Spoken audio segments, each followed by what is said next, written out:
मृत्यु के समय परमात्मा को याद करना बहुत कठिन है, क्योंकि जिंदगी भर की आदत आखिरी क्षण तक पीछा करती है। वास्तव में जिसने जीवन भर भगवत स्मरण की संपदा को संभाला है, वही अंत में उनका स्मरण कर पाता है। मृत्यु एक गहरी बेहोशी है, एक रूपांतरण है, एक पर्दे का अंत है, एक नाटक का समाप्त होना है और दूसरे नाटक का शुरू होना है। लेकिन दूसरा नाटक ठीक वहीं से शुरू होता है जहां पहला समाप्त हुआ था, इसलिए अंतिम भाव ही निर्णायक हो जाता है। आज भगवत गीता पर यह हमारा 42वां एपिसोड है। इस एपिसोड में हम भगवत गीता के अध्याय 8 से पहले 6 श्लोक लेंगे और उन पर चर्चा करेंगे। भगवत गीता के प्रथम श्लोक से लेकर के अध्याय 7 तक के श्लोकों पर हमारी चर्चा पूरी हो चुकी है। शरीर छोड़ते समय मनुष्य जिस भाव में होता है, उसी भाव के अनुसार ही उसे दूसरा जन्म मिलता है, और जो शरीर छोड़ते समय परमात्मा का स्मरण कर रहा होता है, वह परमात्मा को प्राप्त होता है। यही विषय है आज की चर्चा का, और इसे ध्यान से समझने से सबका कल्याण हो सकता है। तो आइए अब हम चर्चा को प्रारंभ करते हैं। अर्जुन प्रश्न करता है, किम तद्ब्रह्म किम अध्यात्मम किम कर्म पुरुषोत्तमा अधिभूतम च किम प्रोक्तम अधिदैवम किम उच्यते अधियज्ञम कथम कोऽत्र देहेऽस्मिन् मधुसूदन प्रणय काले च कथम ज्ञेयोऽसि नियतात्मभिः। अध्याय 7 के अंतिम 2 श्लोक संख्या 29 और 30 में जैसा भगवान श्री कृष्ण ने कहा था कि हे अर्जुन, जो मेरे शरण होकर जरा और मरण से छूटने के लिए यत्न करते हैं, वे पुरुष उस ब्रह्म को तथा संपूर्ण अध्यात्म को और संपूर्ण कर्म को जानते हैं। जो पुरुष अधिभूत, अधिदैव और अधियज्ञ के सहित सबका आत्मरूप मुझे ही जानता है, वे युक्त चित्त वाले पुरुष प्रयाण काल में अर्थात अंत काल में मुझे जानते हैं, अर्थात मुझे प्राप्त होते हैं। तभी अर्जुन पूछ रहा है कि किम तद्ब्रह्म, वह ब्रह्म क्या है? किम अध्यात्मम, अध्यात्म क्या है? किम कर्म पुरुषोत्तम, हे पुरुषोत्तम कर्म क्या है? अधिभूतम च किम प्रोक्तम, अधिभूत किसे कहा गया है? अधिदैवम किम उच्यते, और अधिदेव किसको कहा जाता है? अधियज्ञम कथम कोऽत्र, यहाँ अधियज्ञ कौन है? देहेऽस्मिन् मधुसूदना, हे मधुसूदन, और वह इस देह में कैसे है? प्रयाण काले च कथम ज्ञेयः, और अंत काल में आप कैसे जानने में आते हैं? ज्ञेयोऽसि नियतात्मभिः, उन लोगों को जिनके अंतःकरण आप में ही नियत हैं, अर्थात जो आपसे ही युक्त चित्त हैं। अब अर्जुन की जो प्रश्नों की श्रृंखला है, इसका उत्तर देते हुए भगवान श्री कृष्ण कहते हैं, अक्षरम ब्रह्म परमम स्वभावो अध्यात्म उच्यते भूत भावोद्भव करो विसर्गः कर्म संज्ञितः। अक्षरम ब्रह्म परमम, परम अक्षर ब्रह्म है।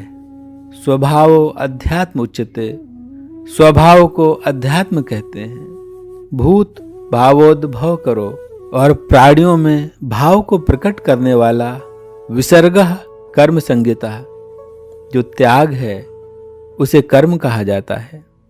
भगवान श्री कृष्ण कहते हैं कि हे अर्जुन, परम अक्षर जिसका कभी नाश नहीं होता वह ब्रह्म है, और अपना स्वरूप अर्थात स्वभाव अध्यात्म कहा जाता है, तथा भूतों में अर्थात प्राणियों में भाव उत्पन्न करने वाला जो विसर्ग है अर्थात जो त्याग है वह कर्म कहा जाता है।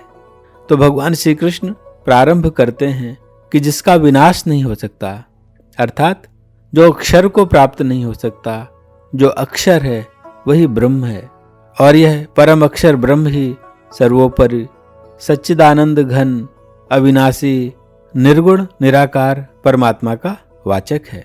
श्री कृष्ण कहते हैं, अब अर्जुन के प्रश्न का जवाब देते हुए कि अध्यात्म क्या है, श्री कृष्ण कहते हैं कि स्वभाव ही अध्यात्म है। प्राणियों का वास्तविक स्वरूप जो न कभी जन्मा था न जन्म लेगा, जो शाश्वत है, अविनाशी है और शरीर की मृत्यु के साथ जो मरता नहीं है, जो सदा से है और सदा रहेगा, वही अध्यात्म है। और अर्जुन के इस प्रश्न का जवाब देते हुए कि कर्म क्या है, भगवान श्री कृष्ण कहते हैं कि प्राणियों में भाव को उत्पन्न करने वाला जो विसर्ग है वह कर्म है। पर यह विसर्ग क्या है? विसर्ग का मतलब है अपने स्वभाव से बिछुड़ जाना, स्वयं से छूट जाना, अर्थात अपने स्वभाव का जो त्याग है वह कर्म है। इसे थोड़ा समझने का प्रयास करते हैं। मतलब यह हुआ कि अपने स्वरूप को छोड़कर ऐसी वस्तु की तरफ भागना जो कभी मिल नहीं सकती, और मिल भी जाए तो उसके मिलने से कुछ मिलता भी नहीं है। पर इससे तो ऐसा लगेगा कि जहां जहां भी कोई कर्म में रत है वहां वहां उसने स्वयं को छोड़ दिया है। तो फिर क्या कर्म ही छोड़ दिया जाए? पर कर्म तो छोड़ा नहीं जा सकता, क्योंकि कर्म का छोड़ना भी कर्म ही है। तो फिर क्या तरीका है? तो उसका तरीका यही है कि कर्म तो चलता रहे, पर उस कर्म की प्रतिष्ठा स्वभाव में हो जो सदैव स्थिर है। क्योंकि जैसे ही स्वभाव का विसर्ग होता है, स्वभाव का त्याग होता है, पर भाव आ जाता है। अर्थात जैसे ही परमात्मा की पराशक्ति से मुंह मोड़ता है तो मनुष्य अपराशक्ति की तरफ चलना प्रारंभ कर देता है। और अपरा की ओर चलने का अर्थात संसार की ओर चलने का नाम ही कर्म है। और वहीं पर परा पर तिष्ठ होकर जो भी किया जाए वह अकर्म है। वास्तव में कर्म तभी स्वभाव का त्याग बनता है मृत्यु के समय कर्ता का भाव को याद करना बहुत जब यह भाव आता है, क्योंकि कि मैंने किया। जिंदगी भर पर जो ज्ञानी है आखिरी क्षण सब कुछ करता हुआ भी कुछ नहीं वास्तव में, क्योंकि उसमें जीवन भर कर्ता का भाव भगवत स्मरण की संपदा को उस स्थिति में उसके सारे कर्म अकर्म हो जाते स्मरण कर पाता है। अधिभूतम क्षरः भावः पुरुषश्चाधिदैवम् अधियज्ञो अहमेवात्र देहे देहभृतांवर अंतकाले च मामेवा स्मरन् मुक्त्वा कलेवरम यह प्रयाति समद्भावम याति नास्यत्र संशयः यम यम वापि स्मरन् भावम त्यज्यन्ते कलेवरम तम तमेवेति कौन्तेया सदा तद्भाव भावितः। भगवान श्री कृष्ण अर्जुन से कहते हैं कि अधिभूतम शरो भावा, जो नाशवान भाव है वह अधिभूत है। पुरुषश्चाधिदैवम, और जो पुरुष है हिरण्यगर्भा है, जो इस अधिभूत को बनाने वाला है, जिससे अधिभूत का सृजन होता है, वह पुरुष अधिदैव है। अधियज्ञो अहमेव अत्र, और इस देह में अंतर्यामी के रूप में मैं ही अधियज्ञ हूँ। देहे देह भृतांवर, देह भृतांवर, अतः हे देहधारियों में श्रेष्ठ अर्जुन, देह इस देह में मैं ही अंतर्यामी के रूप में अधियज्ञ हूँ। अधिभूत क्या है? उत्पत्ति विनाश धर्म वाले जितने भी पदार्थ हैं वह सब अधिभूत हैं, और अधिभूत का जो क्रिएटर है वह अधिदैव है। अंत काले च माम एव, अंत काल में भी मेरा ही स्मरण मुक्त्वा कलेवरम, स्मरण करते हुए जो शरीर को छोड़ता है, प्रयाति जाता है, कलेवरम शरीर को, यह याति समद्भावम, वह मदभाव मेरे स्वरूप को ही प्राप्त होता है। नास्यत्र संशय, इसमें कोई संशय नहीं है। यम यम वाप स्मरण भाव, जिस जिस भी भाव का स्मरण करते हुए त्यज्यन्ते कलेवरम, अंत काल में मनुष्य इस शरीर को छोड़ता है। तम तमे वैति कौन्तेय, हे कुंती पुत्र अर्जुन, वह उस भाव को ही प्राप्त होता है। सदा तद्भाव भाविता, उस अंत काल के भाव से सदा भावित होता हुआ। अर्थात हे कुंती पुत्र, मनुष्य अंत काल में जिस जिस भाव को स्मरण करता है, जिस जिस भाव से भावित रहता है, और इस प्रकार शरीर को त्यागता है, वह उस भाव से युक्त होकर के ही अगला शरीर प्राप्त करता है। तो जब भगवान ने ब्रह्म के बारे में बताया था तो यही कहा था कि जिसका न प्रारंभ है न अंत, जो न जन्मता है न मरता है, पर जो हमारे सामने हमें दिखता है वह तो जन्मता भी है, मरता भी है, उसकी उत्पत्ति भी होती है, उसका विनाश भी होता है। तो जो जन्मे मरे, जिसकी उत्पत्ति हो, जिसका विनाश हो, वही पदार्थ है, वही अधिभूत है।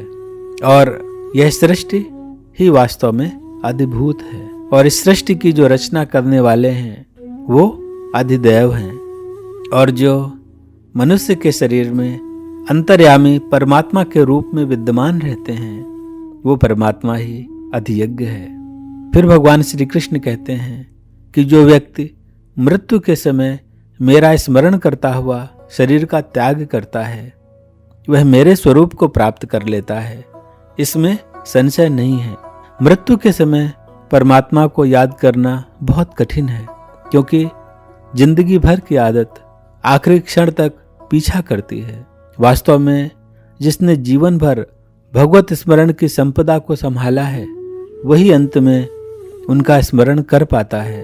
जो जीवन भर उनके स्मरण से इतना रचपच गया हो कि मृत्यु भी उस स्मरण में बाधा न डाल पाए, बल्कि मृत्यु भी उसके स्मरण का कारण ही बन जाए। मृत्यु भय का कारण उसके लिए होती है जिसका शरीर से तादात्म्य बना रहता है, जो मानता है कि वह शरीर है, उसे ही शरीर के मिटने का भय होता है।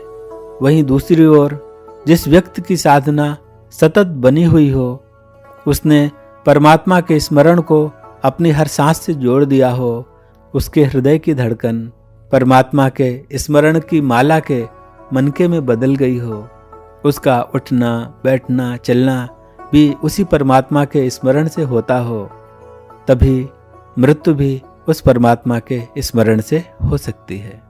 जैसे भगवान श्री कृष्ण कहते हैं कि हे कुंती पुत्र, कि मनुष्य अंत काल में जिस जिस भाव को स्मरण करता हुआ शरीर त्यागता है उस भाव को ही प्राप्त होता है। वास्तव में मृत्यु एक गहरी बेहोशी है, एक रूपांतरण है, एक पर्दे का अंत है, एक नाटक का समाप्त होना है और दूसरे नाटक का शुरू होना है। लेकिन दूसरा नाटक ठीक वहीं से शुरू होता है जहां पहला समाप्त हुआ था, इसलिए अंतिम भाव ही निर्णायक हो जाता है। सामान्यतः मनुष्य मृत्यु के समय भयभीत होता है, चिंतातुर होता है, तनाव से घिरा होता है, दुखी होता है, घबराया हुआ होता है, बेचैनी में होता है और इसी भाव से वह दूसरे जीवन में प्रवेश कर जाता है।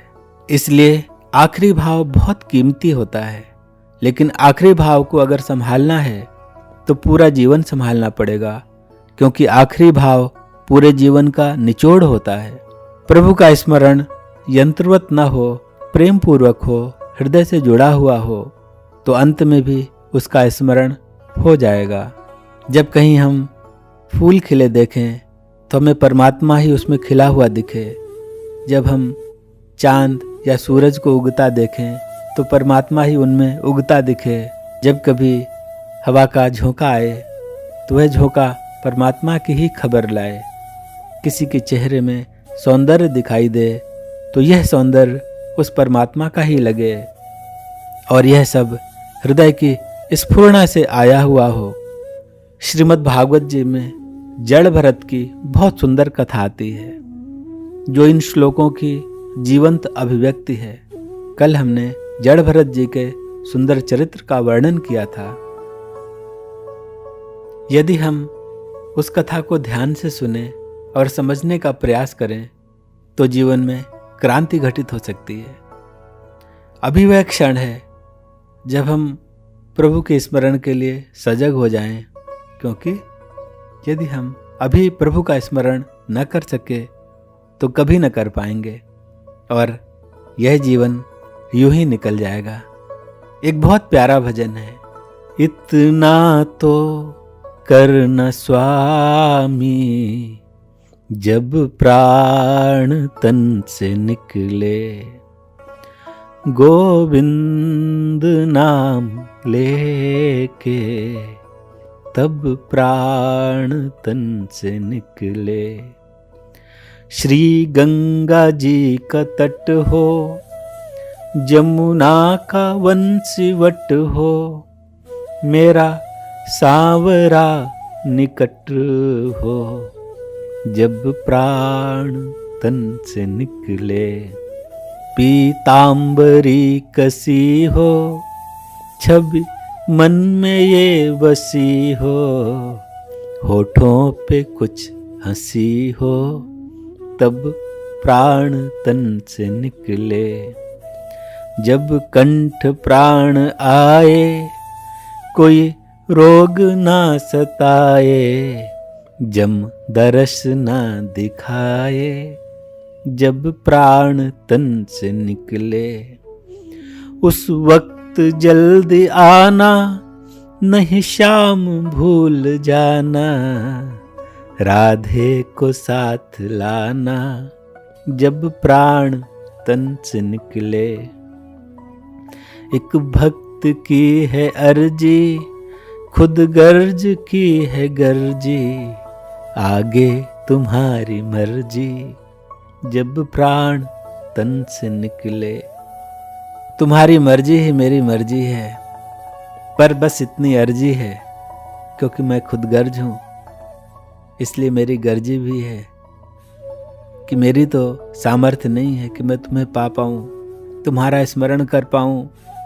तुम्हारे अतिरिक्त सारी दुनिया के सारे कार्य मुझे अपनी ओर खींचते हैं, पर तुम तो सर्वशक्तिमान हो। अपनी शक्ति का सहारा दे दो, मुझ पर कृपा करो। मैं तो तुम्हारा स्मरण नहीं कर पाता हूँ, तुम ही मेरे स्मरण में आना शुरू कर दो। हे नाथ, इतनी कृपा कर दो। आज इतना ही। जय गौ माता, जय गोपाल।